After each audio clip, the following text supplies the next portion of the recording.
Sejam todos muito bem-vindos a mais um debate político.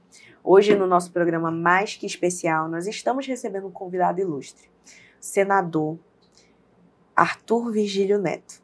Seja muito bem-vindo. Muito obrigado. Aliás, eu sempre me sinto bem-vindo aqui no Convergente. Exatamente. O senhor já esteve aqui outras vezes conosco, né? Senador, eu chamo carinhosamente, faz parte, né, da trajetória política dele, mas também já foi prefeito, ministro, diplomata, tem uma trajetória aí bem extensa. Deputado. Mais duro da ditadura militar. Exatamente. O senhor tem uma história muito longa e muito extensa na política como um todo, né? Em relação a isso, como o senhor está agora? Como é que está os seus dias? O senhor nunca saiu da movimentação política, certo? Ano passado foi candidato. Gostaríamos de saber como está a sua campanha como um todo. A eleição do ano passado foi uma eleição completamente atípica. Sim. Houve assim uma deserção, sem sair de corpo, uma deserção de pessoas que certamente foram subornadas, as que estavam mais perto de mim. Eu estava liderando com folga até talvez menos que um mês da eleição. De repente, coisas aconteceram. Mas eu fiquei tranquilo, e tenho que fazer, tenho que ler, faço palestras, faço consultoria e tudo. E resolvi que vou disputar a eleição. A eleição assim que será para o parlamento. E entendo isso. Eu deixei de ser governador, praticamente eleito ao começar, umas 4 vezes. Derrotei, não com felicidade, porque eu gostava muito dele, mas derrotei porque o destino pediu que os nossos caminhos cruzassem, Gilberto Mestrinho e eu. Então, logo que acabou a eleição, acabou tudo que a discussão, eu viajei com ele para o Rio, e ele era uma pessoa muito querida do meu pai, muito querida minha. Eu adorei ganhar de uma pessoa da estatura dele, mas eu queria que essa pessoa não fosse ele. Eu preferia isso. Não tem um retrato dele. Sim. Que não tem meu pai perto. É muito difícil achar um retrato da política feita pelo Mestrinho, Gilberto Mestrinho, sem o meu pai estar perto. Meu pai estava perto o tempo todo. E aí eram amigos mesmo. Vou lhe contar uma curiosidade que quase ninguém aqui no Amazonas sabe. Meu pai defendeu numa CPI, quando a Câmara Federal era ainda no Rio de Janeiro, ele defendeu, interessante demais isso, ele defendeu o general Amaury Cruel, que era secretário de Segurança do Rio de Janeiro. Então, houve realmente um gesto desonesto, mas não foi dele, foi de um filho do general. O general não é responsável por um filho adulto, maior de idade, não é. E quiseram transformar isso num escândalo contra a reputação do general Cruel, que era um homem muito correto. Ele passou a gostar do meu pai como se ele tivesse, de repente, perfilhado do meu pai, como se ele fosse pai do meu pai. Ele e um adversário do meu pai, o senador Daniel Krieger, junto com o senador João Agripino, eles simplesmente não queriam que meu pai fosse caçado de jeito algum. Meu pai não calava a boca. Sim. E o general Cruz, enquanto eu for chefe do segundo exército, não ousem mexer com ele. Meu pai, não é por causa disso, ele ia falar mesmo, até o momento que o caçasse, e o caçaram. Curu estava na reserva e os 2 senadores não eram mais senadores.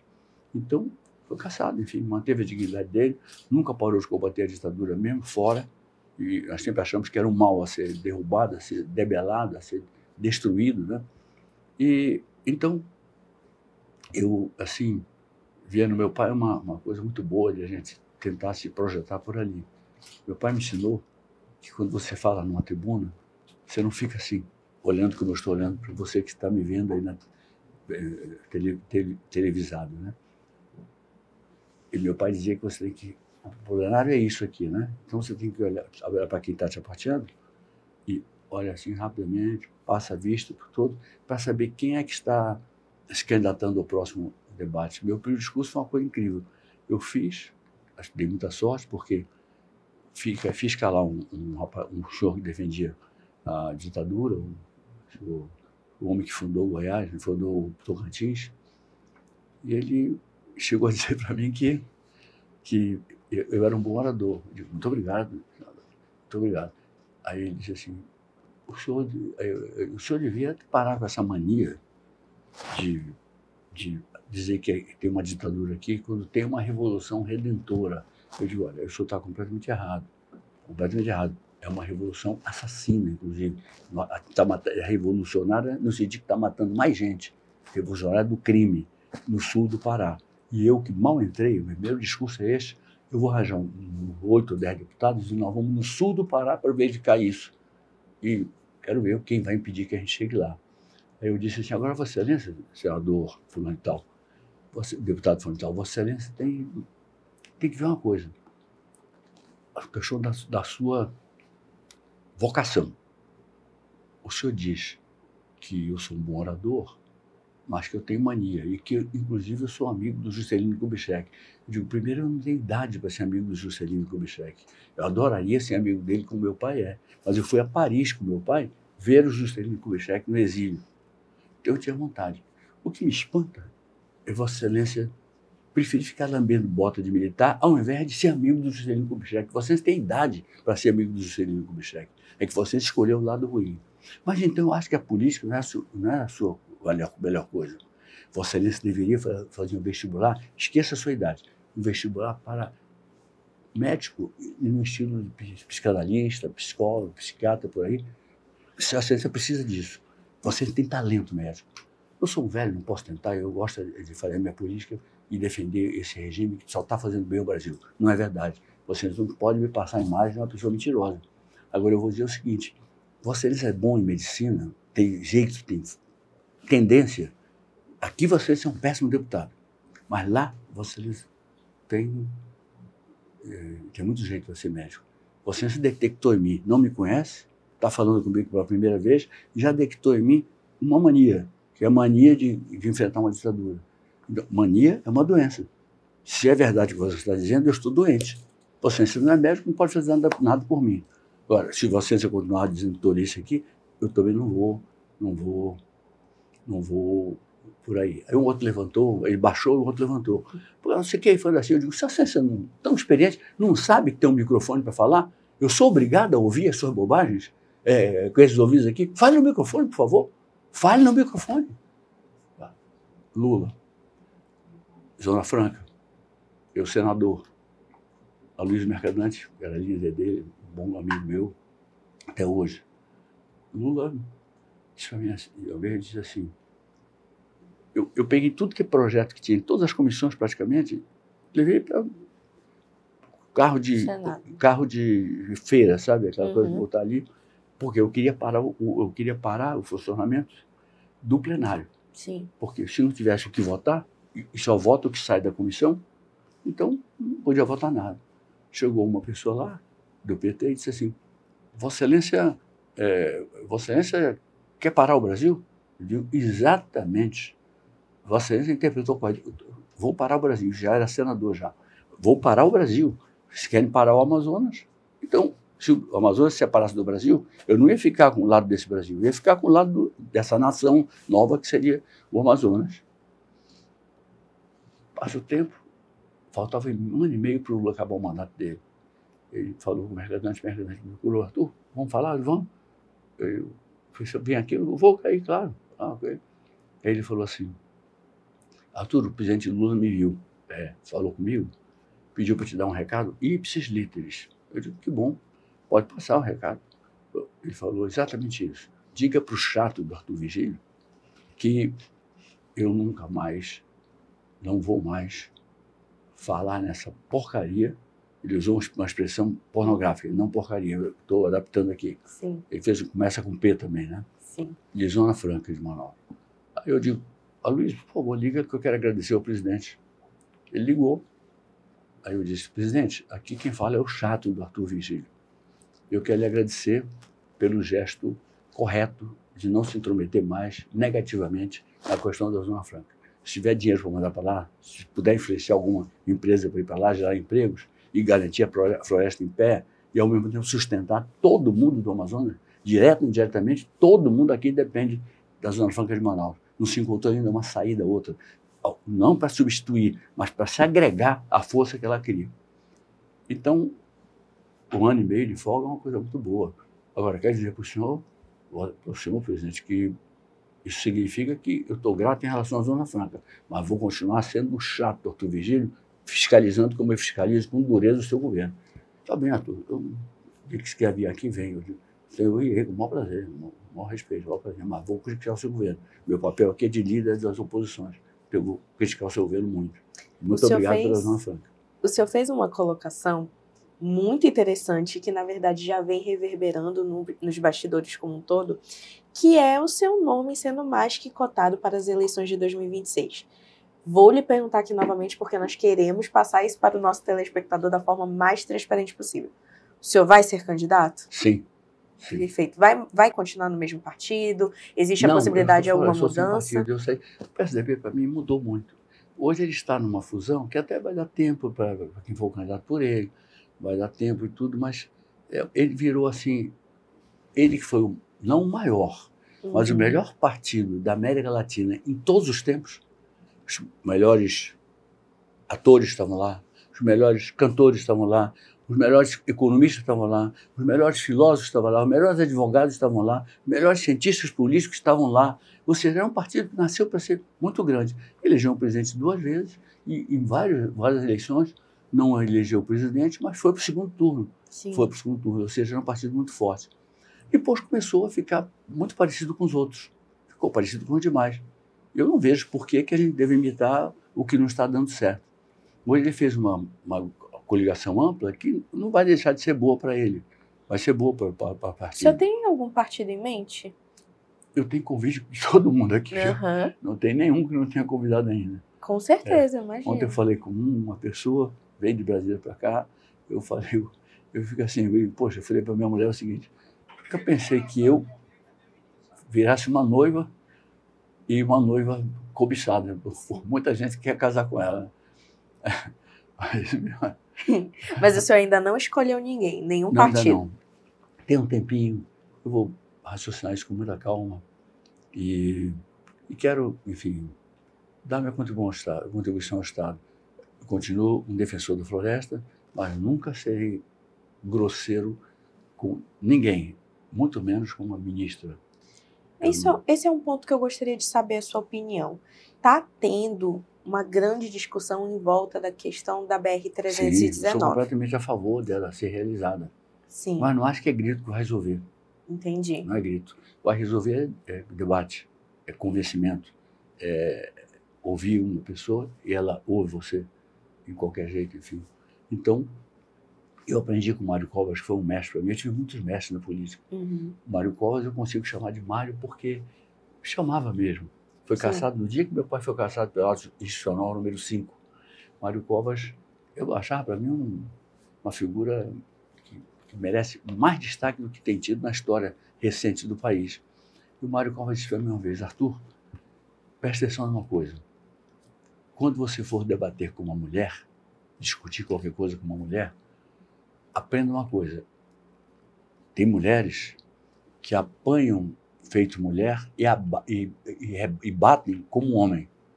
Então, muito cuidado. Ou seja, a tendência sempre é dela levar melhor, porque se você é grosso, você perde o respeito das pessoas. Se você defende o fato dela ser mulher e a respeita, discuta tudo com ela, seja contra tudo que ela está falando, mas ela não pode deixar de ter a impressão que ela falou com um cavalheiro, uma pessoa que respeita as mulheres. Inclusive, eu nunca falo assim, quando escrevo, quando falo, brasileiros e brasileiras, eu sempre falo brasileiras e brasileiros. Acho que a mulher tem que estar em primeiro lugar. Perfeito. Agora nós vamos começar um quadro que o senhor já conhece muito bem, o senhor já é da casa, que é o nosso jogo das cartas. Sim. Que aqui o senhor vai escolher uma carta, dependendo de quem sair, o senhor vai poder dar a sua opinião e a sua avaliação sobre o determinado político. Pode tirar primeiro. Olho fechado? Pode ser de olho fechado. Aqui. Vamos ver aqui. Sim. Aqui. Vamos lá. Pode virar. O outro, né? Isso. Marco Rota. Marcos Rota. Qual a sua opinião sobre ele? Muito boa. Ele já se declarou para o Senado, né? Saiu. Sim, é uma boa candidatura. E o Marcos, eu me sinto um pouco devedor dele. Há tempos que eu gostaria de falar com ele. Porque eu achei que numa eleição de 2018, se não estou enganado, 2018, eu venceria a eleição com meu filho no Senado e com ele no governo. Estava muito bem, um clima prefeitura fazendo o trabalho que deve fazer, né? E tudo mais. E eles iam. E acabou meu filho optando por uma outra opção. E eu tinha dificuldade de negar as coisas para o meu filho. Até eu sinto muita falta dele. Mas o voto eu acho que eu fiquei devendo a ele, porque poderia ter sido governador, poderia ter sido depois senador, ou em outras palavras, seria uma renovação muito saudável. Eu gosto muito dele. Por mais que a gente esteja um tanto afastado, não por minha causa, eu gosto muito dele. Eu devo a ele, gostaria de um dia poder pagar. Mais uma carta. Outra vez. Olho fechado, vamos ver aqui. Vamos ver. Onde sua sorte vai dar. Eu acho que quem aqui? Coringa. Coringa. Coringa é uma carta.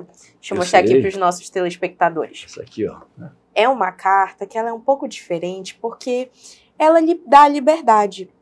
Eu gostaria de, dentro da sua trajetória política inteira, o senhor me denominar o pior político local que nós tivemos aqui no Amazonas. Olha, o pior e o melhor. O melhor é complicado, viu? Por exemplo, meu pai fez a UFAM, foi o autor do projeto da UFAM.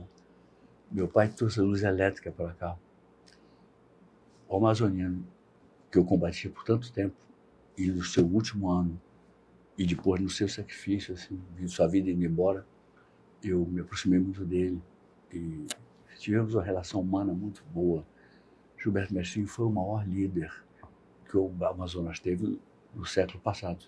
Sim. O maior líder.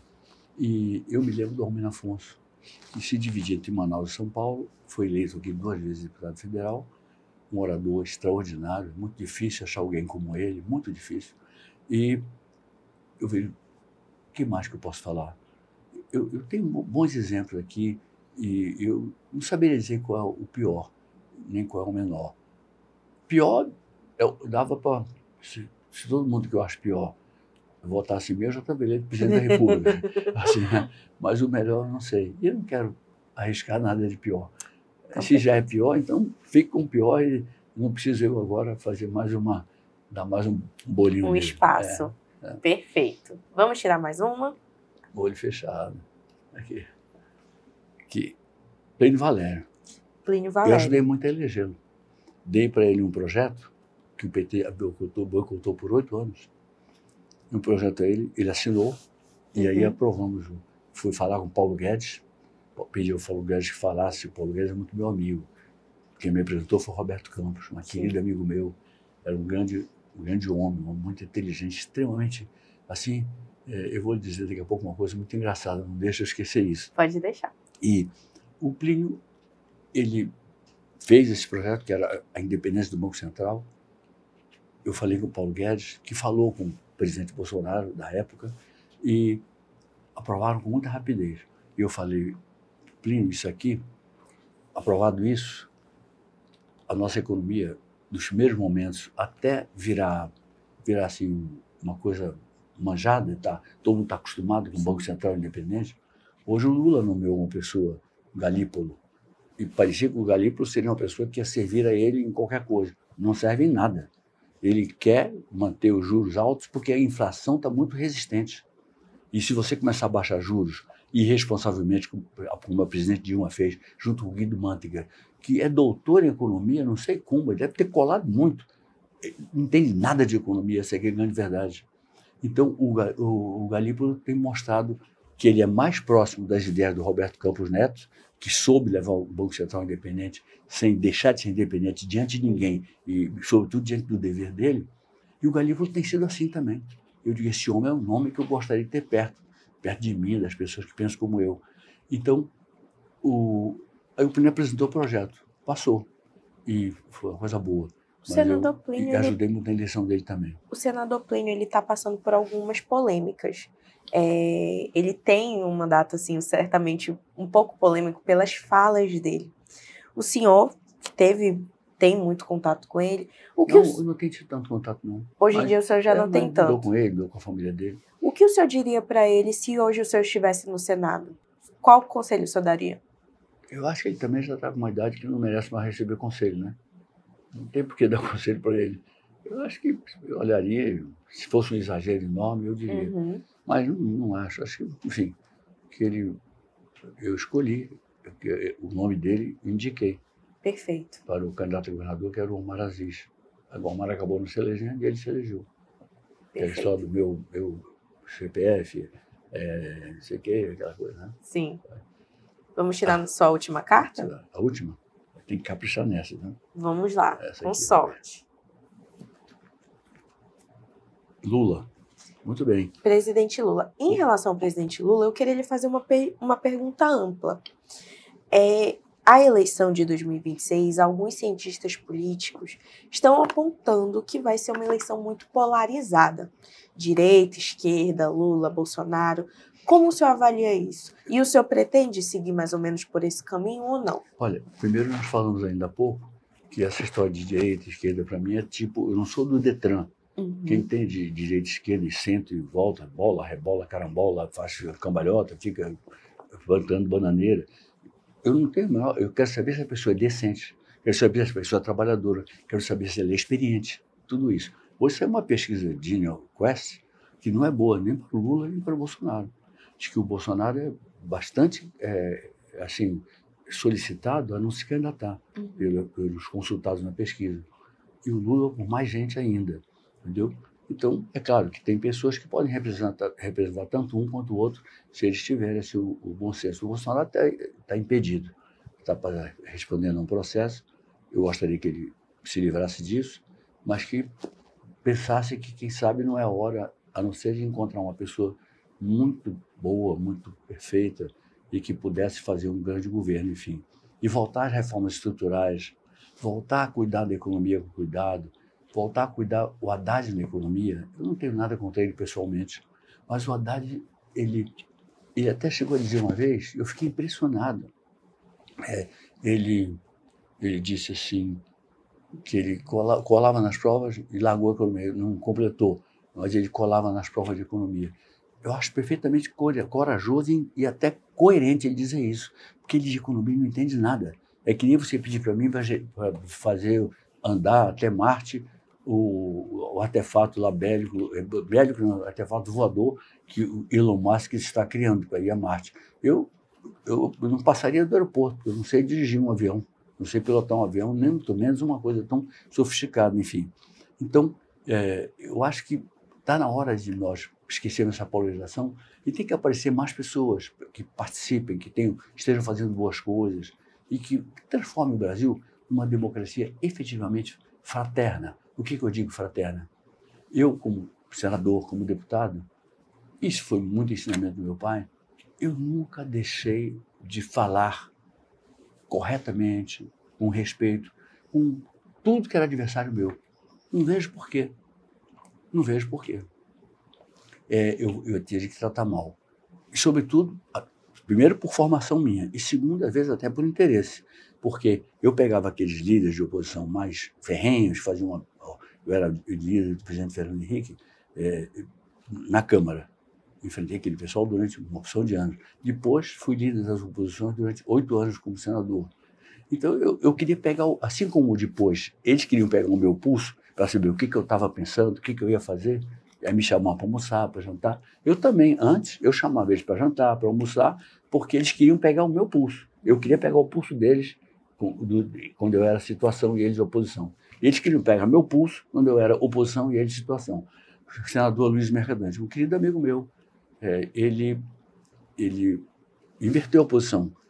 Eu deixei de ser líder do governo, tinha sido ministro do governo, ministro-chefe da Secretaria-Geral da Presidência da República, ali muito perto do presidente, convivendo muito com ele, opinando muito e ouvindo os conselhos sábios dele. E passei a ser líder das oposições e o Mercadante passou a ser líder de governo. Aí eu disse para ele, poxa, mudou tudo, né? Agora você que tem que ser elegante comigo, e eu daqui sou obrigado, às vezes, a ser, não deselegante, mas mal criado com o governo que você passa a defender. Sim. O primeiro governo do presidente Lula. Né? Fiz uma posição muito dura. Mas eu digo uma coisa, para você ver como é que eu me porto. Eu fui o único político, jovem deputado, que esteve aqui o Lula fez um discurso no Acre. Esse discurso do Acre, a ditadura tomou como se fosse uma ameaça de morte. O povo estaria incitando o povo a matar pessoas. E não tinha celular, não tinha nada disso. E foi para outra cidade, no Acre, e fez um discurso lá também, mas parecido com esse. O dia era mais ou menos o seguinte: ele estava dizendo que o oprimido tem o direito de se defender e de atacar quem oprime. Entenderam que ele estava incitando as pessoas, ou fingiram que entenderam, a matar gente. Bom, aí ele foi incluído na Lei de Segurança Nacional, que eu considerava a coisa mais nojenta, era a expressão mais nojenta, mais asquerosa de uma ditadura. Entendeu? E eu tinha minhas contradições com ele, mas não é por isso que eu ia, então, queria que ele fosse preso. Até quis, em algum momento, que ele fosse, porque fez muita besteira. Sim. Mas eu não queria que ele fosse preso assim à toa. Aí, muito bem. Triste eu fiquei quando eu vi que eu era o único político do país que estava com ele. Ele não me viu nem nada, eu fiquei lá atrás, sentado. Depois, um dia, ele me mandou, eu opositor dele, duro, eu pegava forte mesmo. Eu faço as minhas coisas são todas intensas, não faço nada pela metade. Ou eu defendo muito, como eu fazia com o Fernando Henrique, ou eu ataco muito, como eu fazia com o Lula, ou com quem mais estivesse governando o país de maneira errada. Para com reformas, não moderniza a economia, baixa juros quando não deve, aumenta juros quando deve baixar, aumenta. Essas confusões todas que vêm de uma coisa chamada incompetência, né? Então, muito bem, ele ficou muito grato, né? Ele me mandou um dia, ele, presidente, eu líder duro contra ele me mandou uma foto. Eu estou com um círculo vermelho e ele está lá. Ele, Chico Mendes, o Jacob Ittar, todos processados. Uma outra pessoa, meu Deus, ele tinha um advogado excelente. Aí passou, falei com ele, presidente, prazer enorme, está aqui. Eu falei Lula, não falei com ele.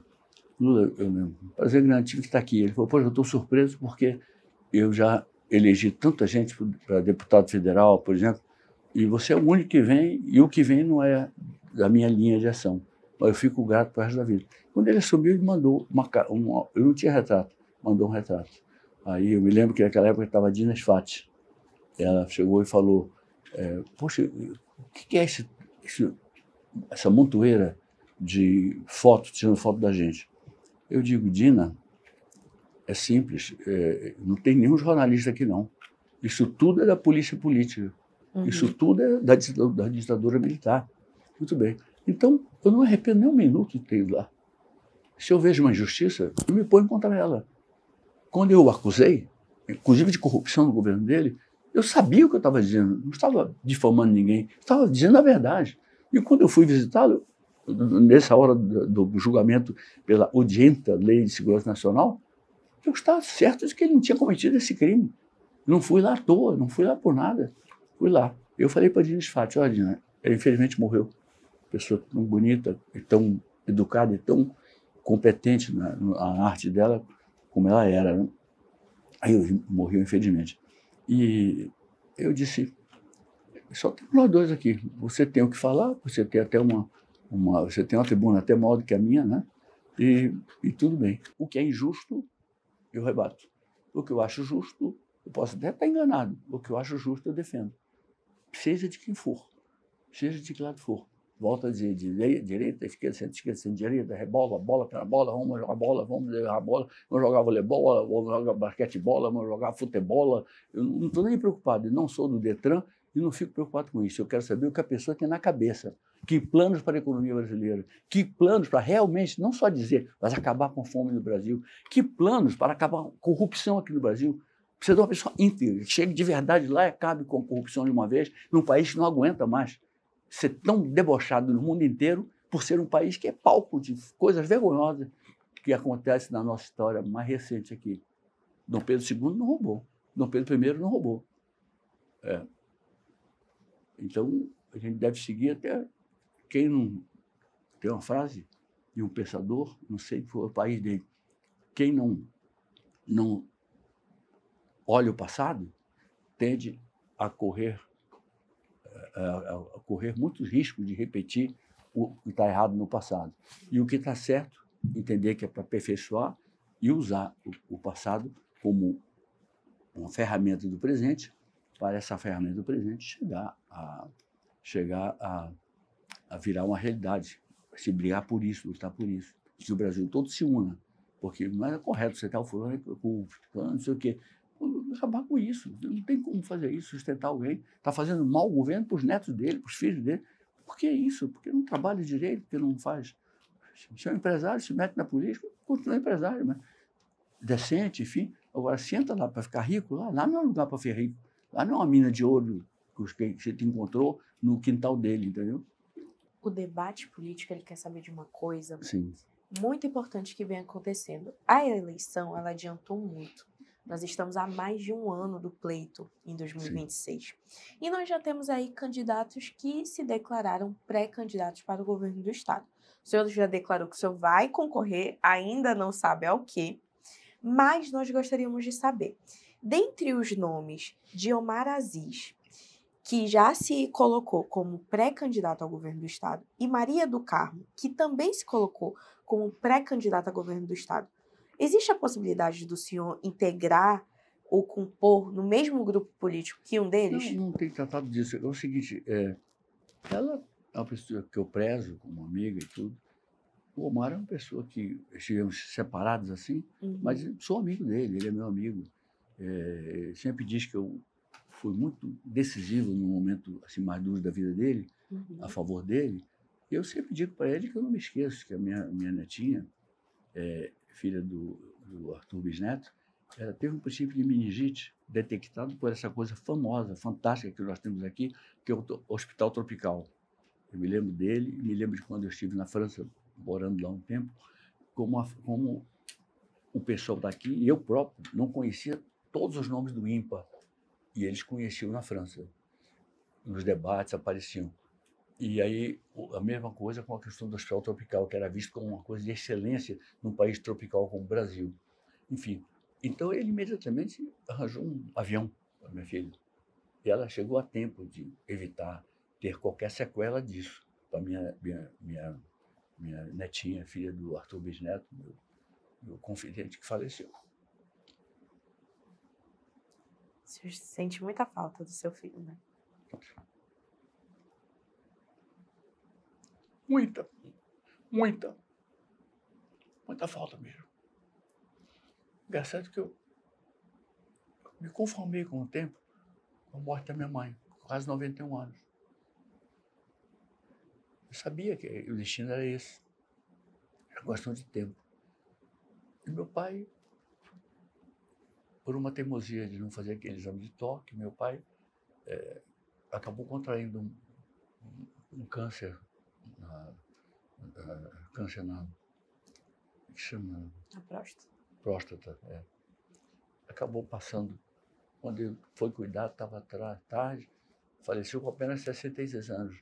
E eu que acompanhava ele desde que eu comecei a falar, comecei a ouvir direito, ouvi o que as pessoas queriam dizer. É bonito que nem o pai, eu espero que ele seja exatamente igual ao que o pai foi. Mas muito bem, então, meu pai morreu com 66 anos. E eu percebi que era o melhor momento dele, era a hora mais produtiva dele. Meu pai, inclusive, antes da ditadura se implantar, estava mais ou menos acertado que o candidato a presidente do Partido Trabalhista Brasileiro, que era o meu pai, e do Partido Social Democrata, que era o do Juscelino, que o Juscelino seria candidato a presidente e, muito possivelmente, meu pai seria candidato a vice. E a ditadura em 64, uns dizem 31 de março, eu prefiro dizer que foi 1º de abril, porque era uma coisa absolutamente mentirosa e desonesta em relação ao Brasil. Ditadura nenhuma serve. Se tem ditadura, eu sou contra a priori. Não falo com o ditador, não poupo o ditador, não tenho medo de ditador. Enfrentei todos os generais. Enfrentei nas ruas Castelo Branco. Entre ruas e parlamento, enfrentei Castelo Branco, enfrentei Costa e Silva. Enfrentei aquela junta que o Dr. Ulisses Guimarães, meu querido amigo e mestre, ele disse: os 3 patetas que ficaram esperando o final de uma crise, da morte do Costa e Silva, e aí veio Carrasco Azul Médici, depois veio o Geisel. Eu até separo Geisel e Geisel de um lado, e do mesmo lado o Castelo Branco. Um homem culto, não era nenhum sádico, infelizmente estava apoiando uma ditadura. E o Geisel conseguiu, eu era diplomata, e conseguiu abrir o caminho diplomático para a China. Ao mesmo tempo, fez uma coisa que eu disse a ele pessoalmente, um dia que ele entrou no restaurante que eu estava. Eu disse a ele, presidente, olha só, e ele não era mais presidente há muito tempo, já estava um país da democracia. Aí eu disse, presidente, a coisa melhor que o senhor fez não foi só abrir o caminho para a China, isso foi muito importante, mas o senhor tem acabado com a tortura em São Paulo. O senhor expulsou, demitiu aquela figura horrenda daquele general Edinardo que matou, torturando o Manuel Fiel Filho, se não me engano, um operário. Matou o Vladimir Herzog, um jornalista, e matou um amigo meu, o Stuart Angel, filho daquela famosa mulher que preparava as melhores roupas mais bonitas do Brasil. E o Stuart era um ativista político de oposição, como eu era, entendeu? Então, o Geisel, por isso, despediu o bumbum dele. Eu que merece um cara desse. Torturou, para mim, pontapé no bumbum. Vai embora. Aí o Geisel também demitiu o ministro da Guerra. Chegou e disse assim, presidente, eu me retiro para ver, você está demitido, o Silvio Frota. Ele falou assim, eu vou para o Ministério da Guerra agora e vamos ver quem tem razão de nós dois. Ele falou, vá, lá o senhor já vai encontrar o Marechal fulano de tal, que vai lhe dar voz de prisão. Então vá lá, é uma coisa até digna, o senhor ser preso lá no seu ministério. Sim. Pode ir para lá. Foi para lá, foi preso. Hoje, no nosso debate político, nós ouvimos um pouco da sua trajetória política, da sua história de vida. Também soubemos mais novidades, né, do que podemos esperar do senador nos próximos anos aqui, né, já que o senhor pretende ser candidato para o ano que vem.